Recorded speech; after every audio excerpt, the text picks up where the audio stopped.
നമസ്കാരം. Raf talks ഫുട്ബോളിലേക്ക് ഏവർക്കും സ്വാഗതം. ബ്രസീലിയൻ ദേശീയ ടീമിന് വളരെയധികം തിരിച്ചടി ഏൽപ്പിക്കുന്ന ഒരു വാർത്തയാണ് ദിവസങ്ങൾക്ക് മുന്നേ പുറത്തേക്ക് വന്നിരുന്നത്. അതായത് റയൽ മാഡ്രിഡിൻ്റെ പരിശീലകനായ കാർലോ ആഞ്ചലോട്ടി അവരുമായുള്ള കോൺട്രാക്റ്റ് പുതുക്കുകയായിരുന്നു.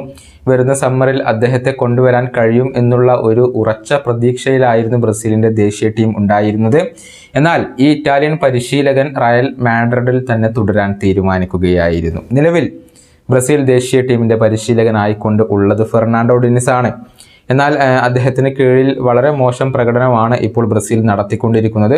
അവസാനമായി കളിച്ച 3 മത്സരങ്ങളിലും അവർ പരാജയപ്പെടുകയാണ് ചെയ്തിട്ടുള്ളത്. സമീപകാലത്ത് ഒരൽപ്പം തോൽവികൾ അവർക്ക് ഏറ്റുവാങ്ങേണ്ടി വന്നത് ആരാധകരെയും അതുപോലെ തന്നെ ബ്രസീലിയൻ ഫുട്ബോൾ ഫെഡറേഷനെയും വളരെയധികം നിരാശപ്പെടുത്തുന്നുണ്ട്. ഒരു മികച്ച വിദേശ പരിശീലകനെ കൊണ്ടുവരാൻ തന്നെയാണ് CBFൻ്റെ തീരുമാനം. അതുകൊണ്ട് തന്നെ പോർച്ചുഗലിൻ്റെ ഇതിഹാസ പരിശീലകനായ ഹൊസെ മൊറീഞ്ഞോയെ ബ്രസീൽ കൊണ്ടുവന്നേക്കും എന്ന റൂമറുകൾ ഉണ്ടായിരുന്നു. എന്നാൽ ഈ റൂമറുകളെ മൊറീഞ്ഞോ തന്നെ തള്ളിക്കളഞ്ഞിട്ടുണ്ട്. അദ്ദേഹത്തിൻ്റെ വാക്കുകൾ ഇങ്ങനെയാണ്: ബ്രസീലിയൻ ദേശീയ ടീമിൻ്റെ പരിശീലകൻ ആവാൻ വേണ്ടി എന്നെയോ എൻ്റെ ഏജൻറ്റിനെയോ ഇതുവരെ ആരും തന്നെ വിളിച്ചിട്ടില്ല.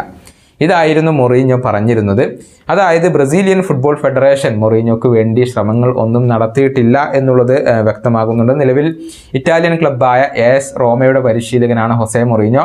വരുന്ന സമ്മറിൽ അദ്ദേഹം ക്ലബ്ബ് വിട്ടേക്കും എന്നുള്ള റൂമറുകൾ ഒക്കെ തന്നെയും ഇപ്പോൾ സജീവമാണ്. അതേസമയം വരുന്ന ഇന്റർനാഷണൽ ബ്രേക്കിൽ യൂറോപ്യൻ വമ്പന്മാരായ ഇംഗ്ലണ്ട്, സ്പെയിൻ എന്നിവർക്കെതിരെയാണ് ബ്രസീൽ സൗഹൃദ മത്സരങ്ങൾ കളിക്കുക.